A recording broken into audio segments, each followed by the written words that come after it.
요즘에 그 인터넷에 보면 미국에서 굉장히 유명한 그런 인터넷 사이트 중에 그 유튜브 사이트 중에 한 가지가 어, 인터넷에서 이전에 아버지에게 어린 시절에 배우지 못하였던 것을 가르쳐주는 그러한 사이트가 있다라고 합니다. 뭐 못 박는 거, 집에서 뭐 이런 집 그 간단한 그러한 뭐 집에서 그 해야 되는 건데 부모님이 없어갖고 어렸을 때 잘 배우지 못한 그러한 사람들에게 어떻게 뭐 못 박는 것부터 시작해야 하고 하나하나 이렇게 뭐 집에서 그 차를 어떻게 세차한다든가 뭐 그런 것들을 하나하나 그러한 그 가르쳐주는 사이트라고 하는데 근데 그게 굉장히 유명하다라고 합니다. 왜냐하면 아버지가 없는 그러한 사람들에게 아니면 아버지가 일찍 돌아가신 그러한 사람들에게는 그것이 굉장히 큰 그 위로가 되고 그것만 보면 힐링이 된다라고 이야기를 하는데 근데 저는 그러한 분들이 잠언의 말씀을 읽었으면 좋겠습니다. 왜냐하면 잠언의 말씀을 보게 되면 오늘 3장 1절 말씀도 보게 되면 내 아들아라고 말씀하는데 하나님께서 사실은 지금 이렇게 말씀하는 이 아버지의 그러한 그 아버지는 본질적으로 하나님을 의미하죠. 하나님께서 사랑하는 그 자녀에게 가장 좋은 것, 가장 선한 것, 가장 필요한 것을 어떻게 무엇을 해야 되는지를 하나하나 알려주는데 사실은 하나님 아버지보다 성도들을 누가 더 잘 알며 누가 더 좋은 것으로 가르쳐주고 알려주겠습니까?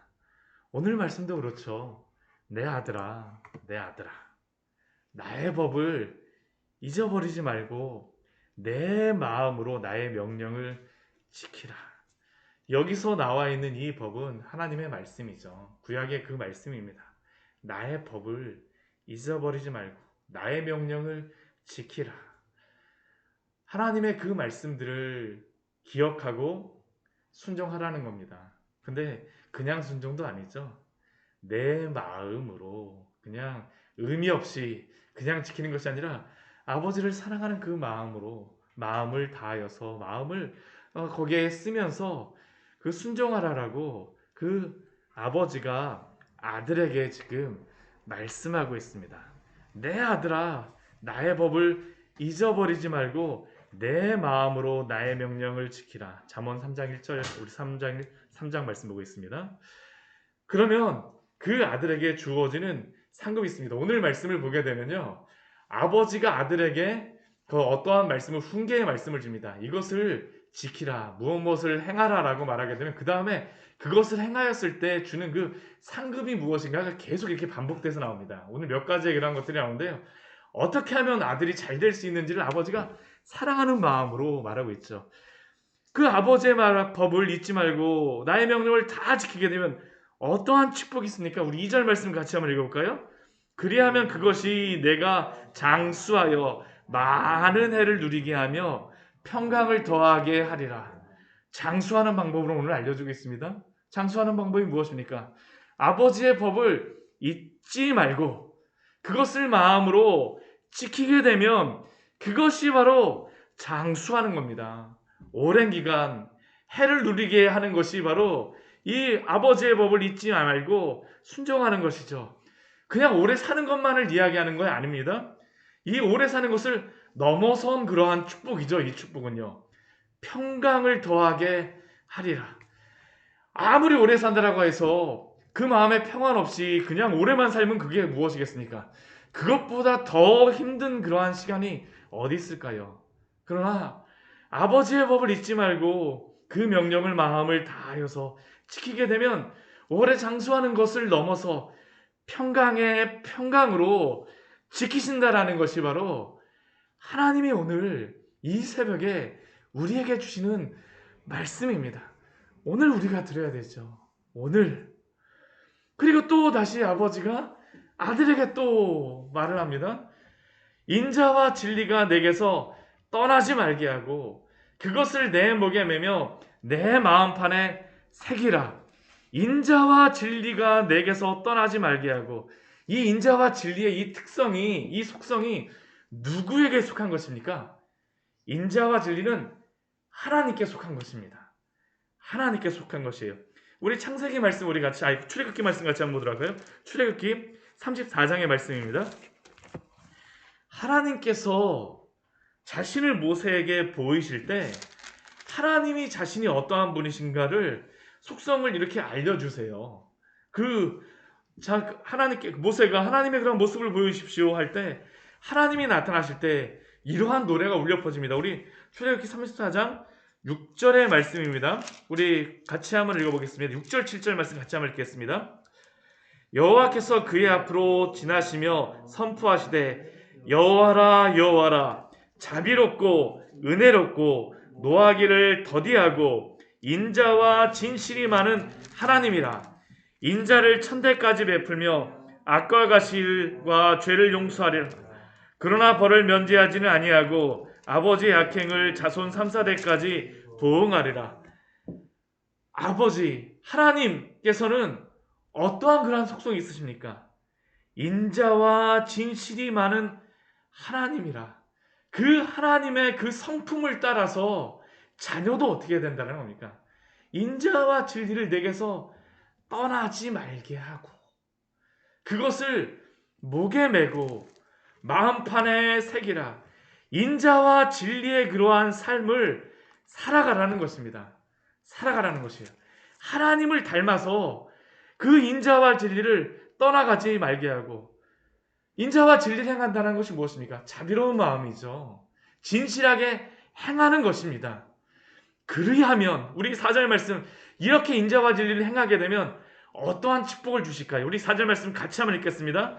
그리하면 내가 하나님과 사람 앞에서 은총과 귀중히 여김을 받으리라. 우리 잠언 3장 4절 말씀입니다. 그리하면 내가 하나님과 사람 앞에서 은총과 귀중히 여김을 받으리라. 인자와 진리를 행하면서 사람들에게 베풀고 너그러운 마음으로 행하게 하면 손해를 본다라고 생각합니다. 요즘 시대에는 아니 그렇게 생활해갖고 어떻게 할 수 있냐고, 어떻게 이 세상 속에서 어떻게 그렇게 살아가면 되냐라고 말하지만 인자와 진리를 행하게 하면 하나님께서 오늘 뭐라고 말씀하세요? 그렇게 행하며 살아가는 그러한 아들들을 하나님과 사람 앞에서 은총, 오히려 은혜를 받게 하시죠. 하나님이 갚아주신다는 것입니다. 귀중히 여김, 다른 사람들에게 그 보배로이 귀중히 여기는 그러한 사람이 되게 하시겠다라고 하나님이 오늘도 말씀하여 주시는 것이죠. 인자와 진리로 오늘도 하나님 따라서 행하십시오.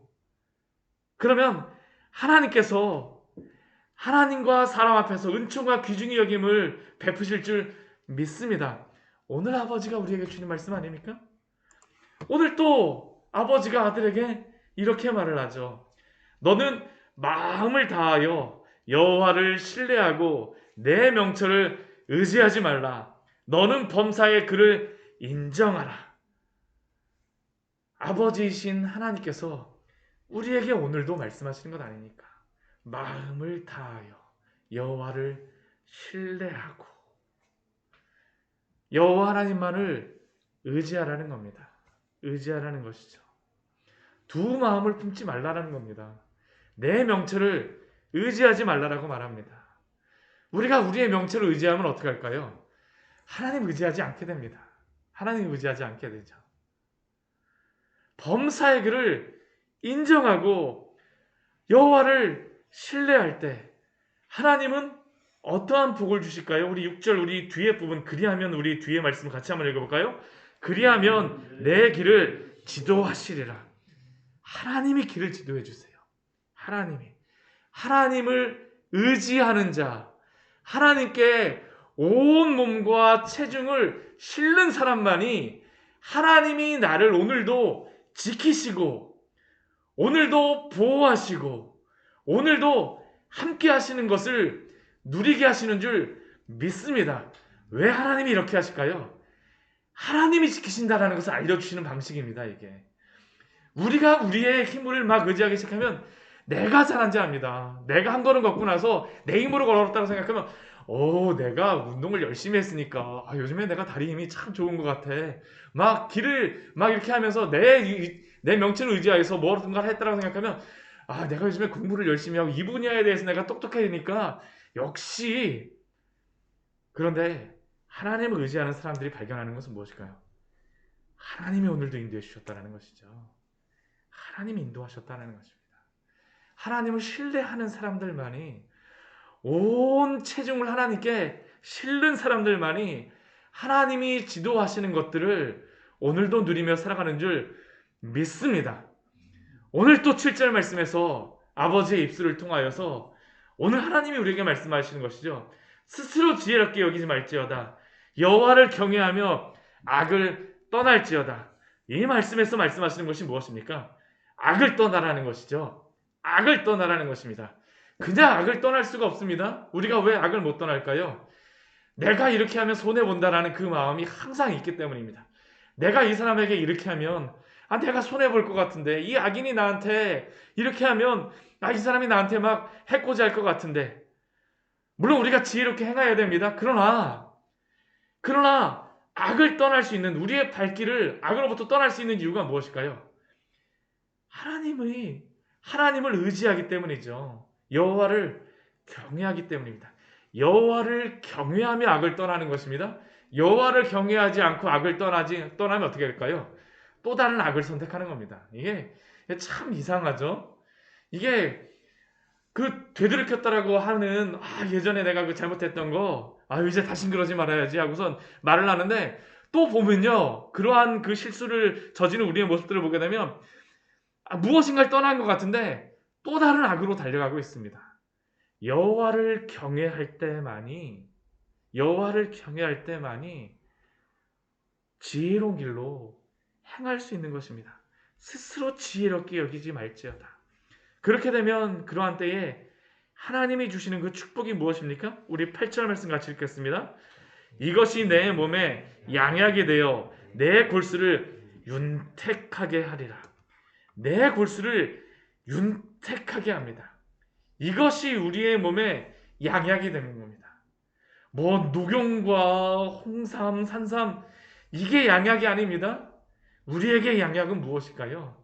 여호와를 경외하며, 우리를 의지하는 것이 아니라 여호와를 경외하며 그 길을 갈 때에 우리에게 가장 좋은 것으로, 가장 윤택한 것으로 하나님이 오늘도 먹이시며 입히시는 줄 믿습니다. 우리 잠언 17장 22절, 우리 잠언 말씀인데요. 우리 같이 한번 읽어보도록 할까요? 우리 잠언 17장 22절의 말씀입니다. 하나님을 의지할 때에 있는 그 축복의 말씀이죠. 우리 잠언 17장 22절 같이 읽겠습니다. 마음의 즐거움은 양약이라도 심령의 근심은 뼈를 마르게 하느니라. 누가 참된 즐거움을 누릴 수 있겠습니까? 누가 마음의 평안함을 누릴 수 있을까요? 하나님께 다 맡긴 사람이죠. 하나님께 다 맡긴 사람입니다. 진정한 평안을 누릴 수 있습니다. 예수님이 십자가에 달리시고 두려움을 가지는 그 제자들에게, 같이 모여갖고 어떻게 하지 하는 그 제자들에게 예수님이 나타나셔서 그 모인 모든 제자들에게 처음으로 말씀하시는 것이 무엇입니까? 너희에게 평강 있을지어다. 예수님께서 주시는 첫 번째 약속이 그것 아닙니까? 그리스도 안에서 누리는 것이죠. 그리스도 안에서 누리는 것입니다. 마음의 즐거움은 양약이라도, 그리스도 없이 우리 마음대로 사는 사람은 어떻게 할까요? 심령에 근심이 있죠. 어떻게 할까? 염려하며 여러 가지 걱정하는 그러한 마음은 결과가 무엇입니까? 뼈를 마르게 합니다. 뼈를 마르게 해요. 하나님 의지하게 되면요, 그게 우리를 윤택하게 하는 것입니다. 이 세상에 어떠한 사람이 걱정 없는 사람이 누가 있을까요? 부자들대로 너무나도 걱정이 많습니다. 이것을 어떻게 하면 더 지킬까? 이거보다도 더 많은 돈을 벌려면, 내가 앞으로 더 성공하자면 더 이것을 빼앗길 거야 하면서 날마다 걱정하죠. 그러나 아무리 가난하다 할지라도 오늘 하루 주님이 주시는 그 양식으로 만족하며 기뻐하며 하나님을 누리는 사람은 어떻게 할까요? 조그만 떡덩이 하나를 할지라도 그것이 바로 우리에게 가장 큰 양약이 되어지는 줄 믿습니다. 하나님이 주시는 것이죠. 하나님이 주시는 것입니다. 오늘 또 우리 잠언 3장 우리 9절 말씀에서 아버지의 입을 빌어서 우리에게 이렇게 훈계합니다. 내 재물과 내 소산물의 처음 익은 열매로 여호와를 공경하라. 여호와를 공경하라. 이 처음 익은 열매라는 것이 무엇일까요? 가장 소중한 것입니다. 가장 소중한 것을 하나님께 드리라라고 말씀하죠. 이것은 뭐 헌물을 많이 하고 헌금을 많이 하라는 게 아닙니다. 이게 하나님께서 이렇게 재물에 대해서 말씀하시는 이유는 다른 게 아닙니다. 하나님을 가장 소중히 여기라는 것입니다. 재물이 있는 곳에 우리의 마음도 있죠. 하나님을 가장 소중히 여기고 가장 귀중히 여기는 그러한 자녀를 향하여서 하나님께서 그 자녀에게 베푸시는 그 축복이 무엇입니까? 우리 10절 말씀 같이 한번 읽어보도록 하겠습니다. 그리하면 내 창고가 가득히 차고 내 포도즙 틀에 새 포도즙이 넘치리라. 내 창고가 가득히 차고 내 포도즙 틀에 새 포도즙이 넘치리라. 우리가 자녀를 키워보면 그렇지 않습니까? 자녀들이 아빠 선물하면서 이렇게 어렸을 때 그림 하나 이렇게 막 그려갖고 딱 하나 주게 되면 그거 받고 나서 어휴 이 녀석이 얼마나 커갖고 이런 걸 막 그림을 그려서 줘. 그림 보면 정말 눈하고 처음에 그려준 그림 보게 되면 이렇게 동그라미 하나 이렇게 놓고서 그냥 뭐 대충 이렇게 막 해놓죠. 근데 그 그림이 어떻습니까? 가장 아름다운 그림 아닙니까? 가장 아름다운 그림이죠. 예전에 저도 저희 그 자녀들이 어렸을 때 그려갖고 이렇게 줬던 그 그림들이 사진으로 찍어놨던 것들이 있는데 그걸 보게 되면 별로 그렇게 예쁜 그림이 아니에요. 근데 부모의 마음 어떻습니까? 자녀가 주었기 때문이죠. 그리고 더 사랑하는 그런 마음 자녀에게 베풀어 주지 않습니까? 오늘 하나님 아버지께서 그러시는 것이죠. 그리하면 내 창고가 가득히 차고 내 포도즙에 새 포도즙이 넘치리라. 이것이 바로 오늘 하나님 아버지가 우리에게 주시는 말씀인 줄 믿습니다. 우리 어제는 어린이날이었었고 이제 며칠 있으면 어버이날입니다. 하나님이 우리에게 주시는 말씀입니다. 자녀에게 주시는 이 말씀 오늘도 붙드시고 하나님의 이 말씀을 아유 오늘도 하나님께서 잔소리하셨네? 아닙니다. 하나님이 사랑하시기 때문에 오늘도 이 새벽에 주신 말씀인 줄 믿습니다. 이 말씀을 순종하며 살아갈 때에 하나님 안에서 그리스도 안에서 충만함을 누리시기를 축원합니다. 같이 기도하도록 하겠습니다. 하나님 아버지 오늘